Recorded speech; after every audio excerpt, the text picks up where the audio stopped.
So, welcome everybody. Welcome. It's very nice to have you here. It's very nice to have this time together. And today I would like to speak a little bit about Satsang and about why I find Satsang to be the most important meeting of our life. I was born in a Catholic family in Poland. Not a very religious one, but religious enough that we would go to church every Sunday and we would participate in the Catholic holidays. And yet, throughout of my childhood, like many of you have, I have experienced these unexpected and unexplained times of silence, times of knowing and presence.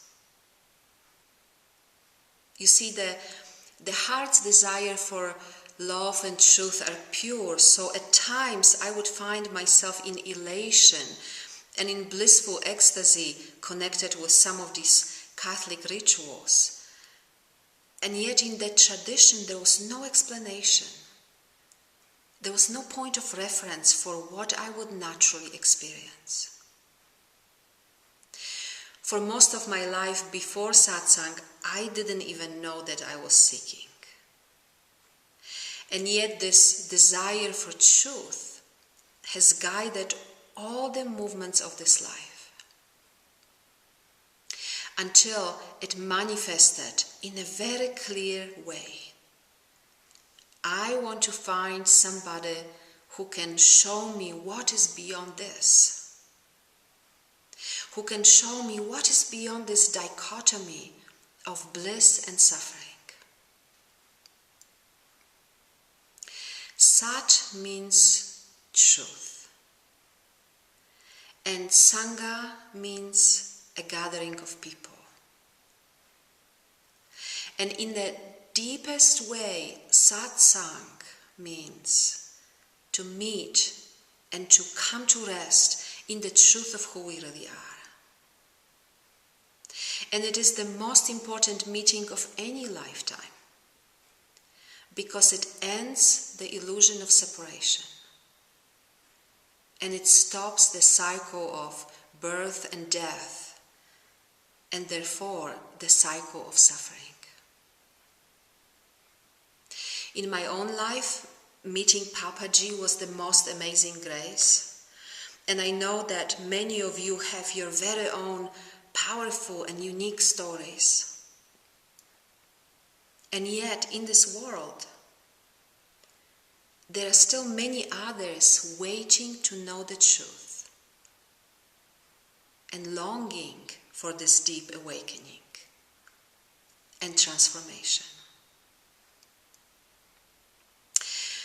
When I first started to sit for satsang with students, little did I know that my love for truth and the deepening in my own heart would lead me to meet so many of you and to support you in awakening and assist you in this ever-deepening process of embodiment of the truth of who we really are. In my personal life, I like to keep up with the world events, both through reading and through awareness of how the world manifests and arises on the inner. There is a curiosity here about individual and world events in the context of tendencies and conditionings that arise. And what I see over and over and over and over again is that the deepest movement, even though most of the time unconscious and therefore unrealized, is to find peace, to find happiness, to come to rest, and to find fulfillment.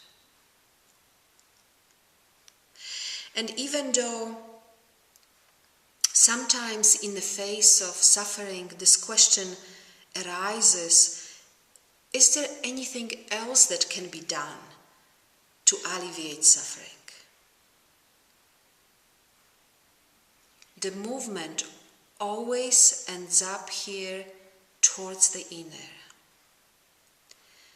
and towards sharing with you from this simple and yet so very powerful truth that peace and love are already here.